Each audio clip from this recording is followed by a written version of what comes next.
In Barbados, since March of this year, we have been all grappling with the effects of the COVID-19 pandemic. And in many ways, we have been forced to make adjustments to the way in which we work, the way in which we attend educational institutions, the way in which we play, and the way in which we interact with each other. We've been fortunate, though, that from the outset of this pandemic, government has been taking the necessary steps to ensure that the public has been educated, that we're able to contain the virus, that we've protected our borders, and that we've been able to prevent, for the most part, community spread. As we become accustomed to what is quickly becoming the new norm, it has meant that we've had to widen the engagement with our stakeholders. And in the Ministry of Education, this has meant broadening our discussions with the union representatives to also include our international organizations, our teachers, our parents, and also our PTAs and our students in our discussions. Just a week ago, I concluded discussions with the respective teachers in our society.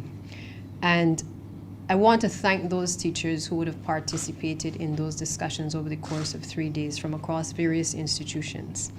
They took time to engage with myself, ministry officials, Minister Cynthia Ford, and Minister Dwight Sutherland about the reopening of school and the protocols which needed to be put in place to ensure a safe reopening of our school environment. Our principals have also been working tirelessly to devise the best approach for the reopening of their staff and their students to be able to return to school. And just this morning, we were able to conclude some discussions with the Ministry of Transport Works and Maintenance to look at public transportation and the additional health and safety protocols that will have to be put in place, along with revisions to the scheduling of our buses.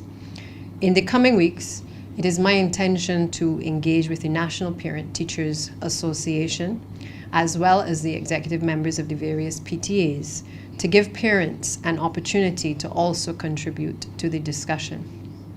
Let me take this opportunity to remind parents that they also have a responsibility to become actively involved in the Parent Teachers Associations. And moving forward, every school must have an active PTA. I had the opportunity yesterday to meet with the staff of the Wilkie Cumberbatch School, not only as Minister of Education, but also as constituency representative for the area. And I think it has perhaps enlightened me even more on the need for us to continue to engage in dialogue with all stakeholders across the spectrum and beyond our traditional stakeholders.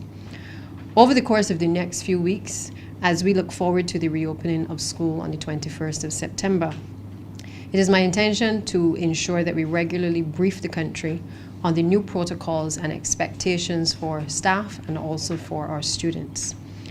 This briefing is therefore intended to provide you with a better understanding of what to expect as parents, teachers, and students prepare to return to the classroom environment on the 21st of September. Our initial discussions over the course of the past few weeks presented about 7 or so options on the return to school. We narrowed it down to 2 approaches, the shift system and also the blended approach. Based on all of the discussions that we've held to date, the preferred option for most of the schools has been the blended approach. And by blended, what do we mean? We basically mean that there will be an approach taken to learning for this next semester and perhaps going forward, where students will be able to have face-to-face instruction in the classroom, as well as also being able to use technology from at home to be able to learn. We recognize that the shift system, while it may be useful for some parents, there are some parents who have several children, and in many cases trying to balance the picking up of students from the various institutions may present some challenges. And over the course of the past few days, we have had a lot of feedback from our respective principals and also teachers and parents as it relates to the shift system. And I'm thankful that the parents have been communicating with the principals to be able to better advise them how to prepare for the start of the September term. I want to encourage at this point the parents as well to ensure that they continue to dialogue and to provide the contact information, update the contact information rather at the respective schools, because over the course of the past few months, I believe you have realized that communication has been coming through the use of technology. In many cases, both the ministry and also the schools have been reaching out via email addresses.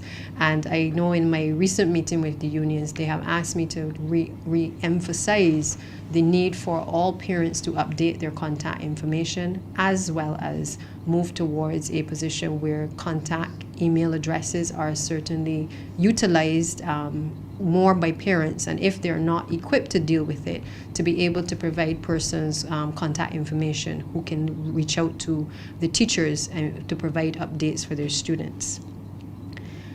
Our schools are therefore finalizing plans over the course of the next few days as it relates to what school will look like and how school will start to emerge.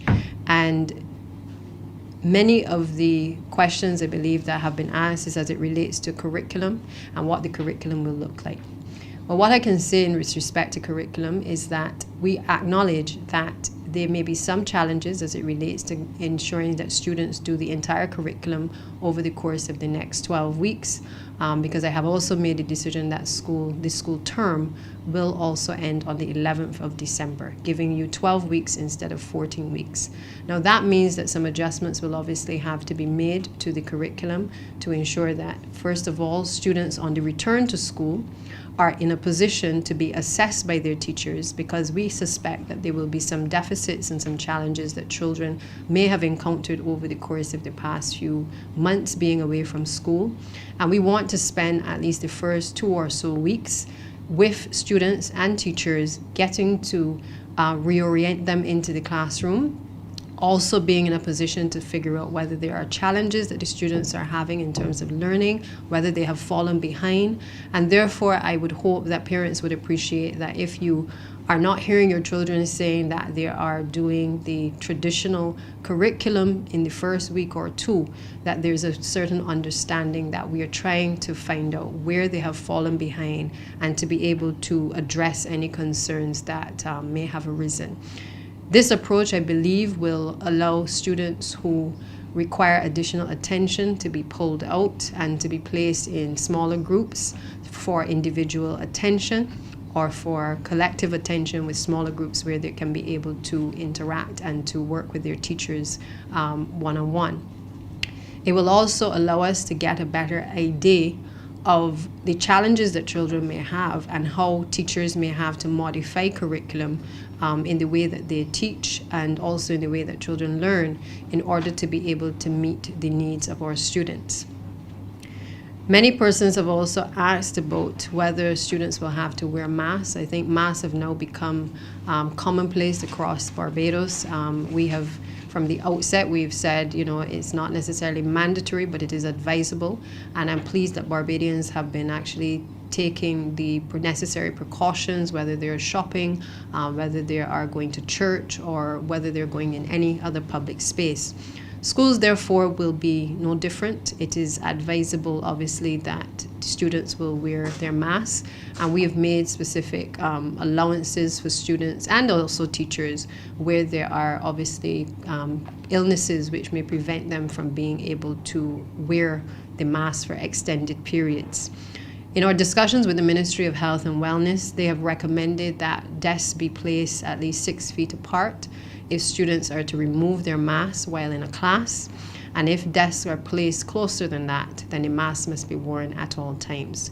So we've tried to find the necessary accommodations as much as possible, because we understand that students are different to adults. Students like to touch, students like to interface with their teacher, and it is obviously going to be a difficult environment for them to have to adhere to a number of these protocols. But we know that it is in their best interest, and I'm also asking that parents take this opportunity over the next couple of weeks to remind children of that we are still in a COVID-19 environment, that it isn't business as usual, that our teachers and management and staff of the respective schools are really trying their best to get them back into school in as safe an environment as we possibly can. But we are going to need some compliance on the part of parents and some encouragement on the part of parents as well to ensure that our students are able to return safely into the school environment. As it relates to the masks that have been secured for our teachers and our students, I know that many of you already have masks available to you. I see children all over utilizing masks and visiting various premises. And we encourage you to provide masks for your children, but we will also be supplying masks to both our teachers and our students. We've had a good relationship with our international partners, UNICEF, who have provided generous donations of masks. And I believe in the course of the last few weeks, a number of private entities have also volunteered to provide donations to us as well. And for that, we are thankful. We are providing face shields where those have become necessary. I think people are well aware that that is also an option if you are having certain challenges, and you can also wear the mask underneath the actual face shield. So accommodations will be made wherever possible, but we have to be reminded that we are still in a COVID-19 environment, and we have a responsibility not only to protect ourselves, but also to protect those around us. The schools will ensure as well that there are staggered breaks and lunch times for meals and for snacks. And we wanted to make sure that we didn't have children, obviously out of the classroom all at the same time, in the normal way. So we are encouraging not just for the eating in the classrooms to be done, but we're obviously, encouraging parents to maybe pack lunches as well instead of having visits to the canteens. We've also ensured that there will be supervision by staff as well of students during the lunchtime breaks. And I am mindful also that students, the students are accustomed to doing things a particular way, but we are going to have to continue to reinforce in our students that, again, it is not business as usual. I want to also speak to another issue, which is the issue of persons who may be able to assist our schools in being able to better organize the school day. And in particular, we've had a number of parent volunteers over the year. The numbers have started to decline in recent times. But again, I want to reinforce that our parents have a large part to play within the school environment and ensuring that even during this COVID period, that many of you may be able to assist as well the schools in providing assistance with the testing of temperatures, or even assisting in terms of volunteering to help teachers within the classroom. We have to get back to a society where there is shared responsibility, and perhaps COVID-19, as I always keep saying, has presented many positives, and I believe that the opportunity is presented for other persons besides the traditional players to play a part in participating in helping us to resume as normal an activity within this school plant as we possibly can. Many of our schools have had a number of upgrades to them over the course of this summer. The majority of the renovations have been completed on most of our school plants. In this last week, many of the contractors are bringing an end to the work, and you will start to see some refresher painting being done. You will start to see some removal of debris and stuff from the plants. You will also start to see a change in the environment as we prepare for the beginning of the school term. We've been working with our principals and the health and safety officers as well to make sure that if there are underlying concerns that which have not been drawn to our attention at this point, that we can work through with them those concerns, because in many cases, the plants have been closed up for several weeks, and we want to make sure that people are comfortable as they start to plan for the new semester, the spaces that they will be utilizing on the school premises. The one school which we've had to make some adjustments to, however, is the St. Giles Primary School. I don't know if many people are aware, but the St. Giles Primary School is a very old building. It's a soft stone building. And over the course of the past year, we recognize further deterioration in the roof of the main building, and a decision was taken to be able to renovate the entire main building. And we had to remove the roof, and now we are in the process of replacing the roof and ensuring that the interior is also upgraded. So when students return to the plant, not only will they have a new roof, but the intention is that our staff at the facility will also be allowed to be in better conditions as it relates to the staff room facility. Also, the ancillary staff will have the opportunity to have better quarters to be housed, and also our students will also return to a more comfortable environment, given that a lot of the flooring boards in the premises were termite infested and had basically created tremendous problems in the plant for a number of the wooden cupboards that exist within the plant as well. So we anticipate that the St. Giles Primary School we will have to make some adjustments, and discussions are going to be ongoing with the parents as we make the adjustments, possibly to the Barbados Community College, who is working with us to be able to try to allow those students to be housed there. But we will continue to update on that, but we know that we may not be ready to go fully back into the compound until at least early October or mid-October. With that said, we are going to make all best efforts to ensure that students are engaged, and we are mindful that we will have to make some other arrangements for those children as it relates to devices, to ensure that if they're working from home, that they're given the necessary devices that will be required for them to engage with their teachers off-site as well. That brings me to the issue of devices. I think this is an issue that has perhaps become high on the agenda, not only for government, but it has heightened the awareness by the entire public that technology really is the way that we're going to have to communicate, and that it's going to play a big role in terms of education going forward. And we recognize that there are a lot of students who were not able to access devices. I mean, Barbados, like every other country in the world, has been grappling with trying to access devices.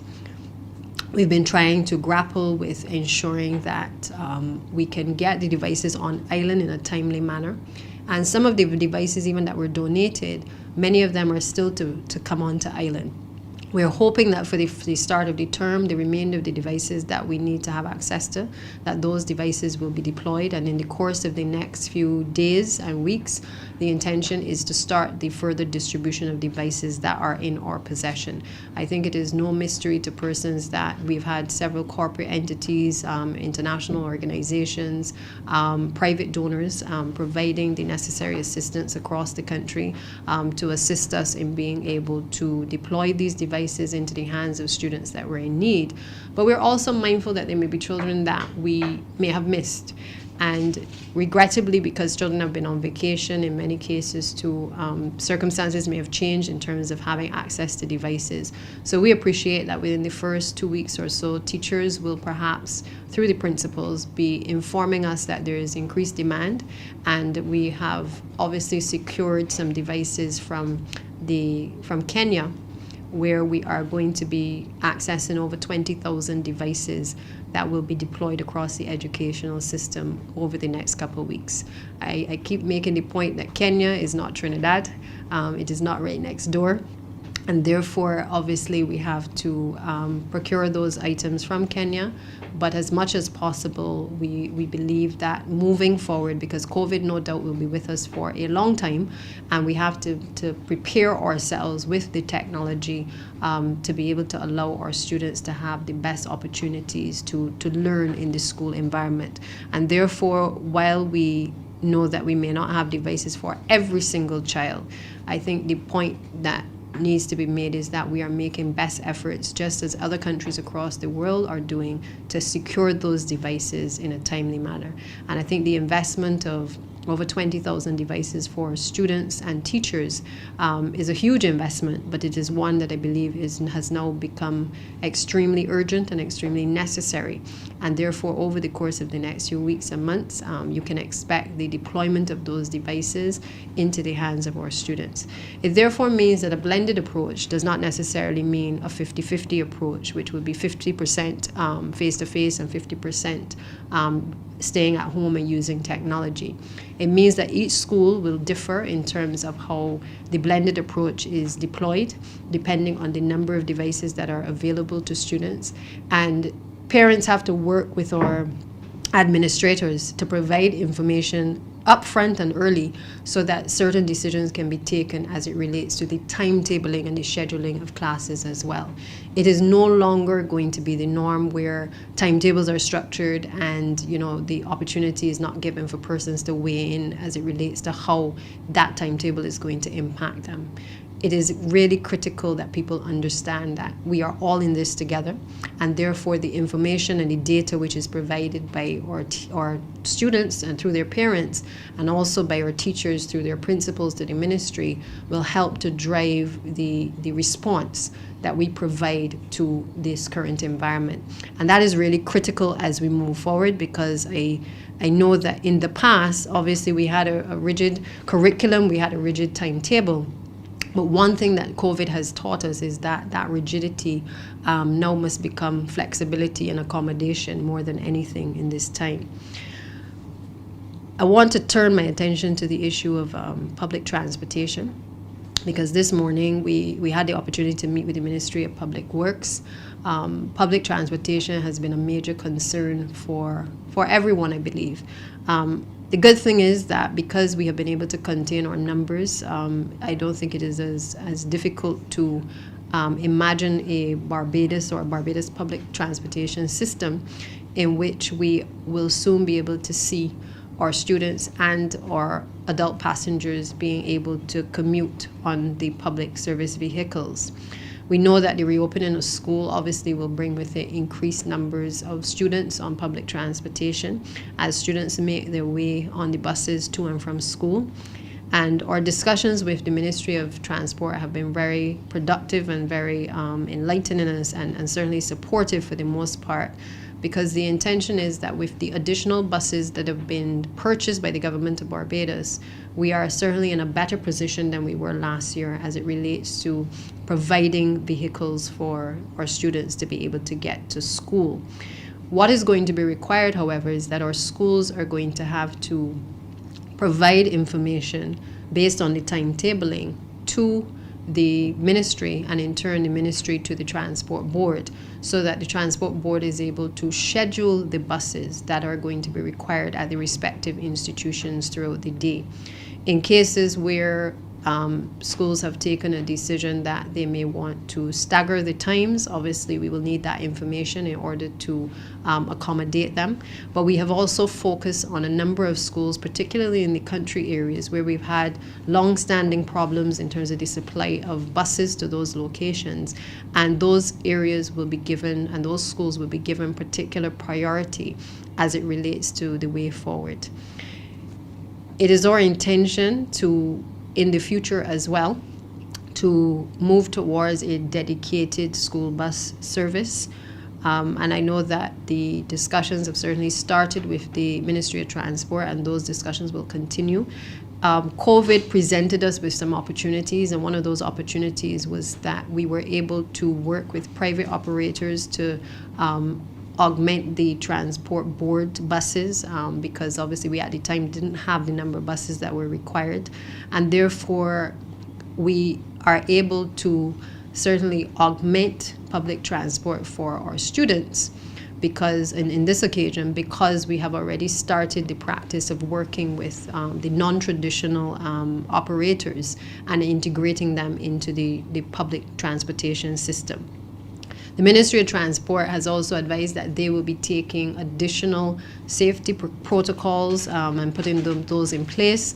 They're going to take additional measures to address sanitization, because we recognize that with the increase in the numbers Obviously, there will have to be additional protocols, and there will have to be more cleaning of vehicles. There may even have to be more locations where they are going to fog the vehicles before they are deployed back on the road to collect either students or other passengers. We believe that our special needs students, we have to pay particular attention to them as well. And special needs covers a wide spectrum of students. These are the students who across the world are most vulnerable and perhaps will have the more significant deficits coming out of this COVID-19 pandemic. They're often children who enjoy the face-to-face and require the face-to-face in order to be taught and also to learn. And we have specific protocols being created to address our special needs population. There are many parents who are a bit nervous, in particular, about sending special needs children who might have physical disabilities, or other mobility issues back to school. And we want to give them the assurance that being in school is actually better than keeping our children at home. It is only where better cannot be done that I believe that we should take a drastic measure to keep a child at home. But we will do everything that we can within the powers of the Ministry of Education to ensure that we work with you and the schools to have those special needs children back into educational institutions. During the heightened period of the COVID-19 pandemic, I had the opportunity to go into a couple of classrooms virtually, and one of them was a special needs school. And, in engaging with the parents as well who were in the classroom supporting their students, it became clear that many parents are presented with tremendous challenges as they try to cope with children at home who have special needs requirements.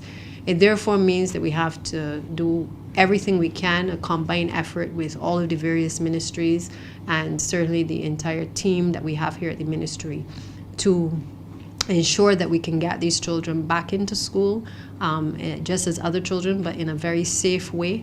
And in that instance, we may actually require the assistance too of parent volunteers or persons who are trained in those areas. And those systems are being put in place to ensure that your children are safe and that also our teachers are safe within the school environment. Perhaps the biggest issue for everyone, I think, has been the question of sanitization of the school plants and whether we are going to hire additional staff, whether we are going to deploy people differently. And I think it is a combination of both at this stage that we have agreed upon, because we recognize that there are some school plants that have decreased their numbers, but in many cases they have a higher complement of general workers and maids. And we therefore need to be in a position to redeploy persons across the system to be able to ensure that we are able to sanitize the school plants, keeping in line with all of the respective protocols at this point in time. There will be training for ancillary staff. We started that earlier this year before we went back into school with the students who were sitting the 11 plus. And the intention is that I think on the 10th of September, there will be a training session for all janitors across the system to be able to prepare them for what is required and to provide them with the refresher that may be necessary to fulfill their obligations within the school plan. We have recognized also that while we have general protocols and we have protocols for special needs students, we have also had to work with the various stakeholders to devise protocols that would relate as well to our science labs, and we will also have to have protocols for physical education as well as for our music programs, because obviously many of these programs and disciplines require students to work closely together. They also require them sometimes to use instruments in the classroom, or in some cases to use equipment on the pasture. And therefore, the protocols will be separate, but also included as part of the overall protocols that we are providing for the reopening of school. Those protocols should be released over the course of the next few days. Again, just this morning, officers here, as well as the ministry, as well as our various union representatives, have been in discussions trying to fine-tune the protocols, because I think, as many of you can imagine, there's just no one-size-fits-all approach to this entire journey. And therefore, we have had to weigh in and to take the advice from a number of people, persons who are practitioners in the field as teachers, but also persons who generally appreciate and understand how difficult this situation is. And so we're trying to fine-tune those protocols. There are many protocols that are already in circulation. Bear in mind that Barbados is opening school a bit later than some of the other territories in the region. But the good thing is that Barbados already had its protocols in place for the 11 plus examination. And therefore, essentially, we are simply modifying some of those protocols and trying to make sure that with a blended approach to learning, that we're able to have certainly more face-to-face interaction in this next semester for sure, than perhaps going forward. So we'll work with our community centers, we're going to work with our faith-based organizations, because parents should also be made aware that in an effort to keep children in school, the school plans may not be able to accommodate all of the students that are on the roll.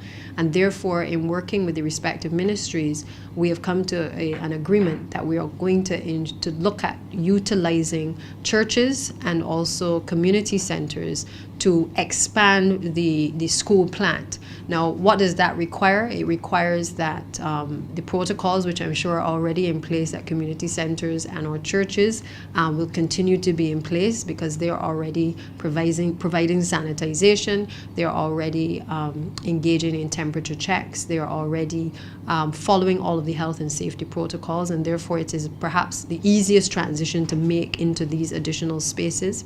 But in addition to that, we will also have to ensure that we have the necessary admin support, because persons will have to have access to Wi-Fi and to be able to use their devices if they need to work off-site as well. It also means that there will be some logistical coordination that will have to take place with our school meals department once the classes are done off-site. And those decisions in terms of making those spaces available are really down to the communication with our parents, our teachers, and also the management of the schools and the ministry. Because it may be the case that some classes, perhaps particularly some that are doing exams, might be better suited in a different space to be able to work with their respective teachers. But in many communities, we have access to both community centers and churches, and I firmly believe that we cannot use only churches at the times when we are having environmental issues, but we have to be able to utilize many of these facilities, particularly now, so that we can get our students in the face-to-face environment as much as possible. So those are just some of the, I believe, challenges and the concerns, the anxiety issues that many people are having as it relates to the reopening of school. And we will be communicating with the public over the course of this week. As I said before, we intend to speak with the Parent Teachers Association so that we can hear directly from parents as well. And we want to encourage persons to, again, just as we have had with other discussions, to be candid, to be very, very upfront about their concerns, so that we are able to tailor make something for Barbados that certainly is of a high standard, and certainly one that other jurisdictions will possibly follow as well. We, I think, did a very good job when we were able to consult with our unions and our other stakeholders for the reopening of school for the 11 plus examination. We may not always agree on everything, but I do believe that there's consensus, particularly on this occasion, that we need to get our children back into school, and we need to do so safely for students and for our teachers as well.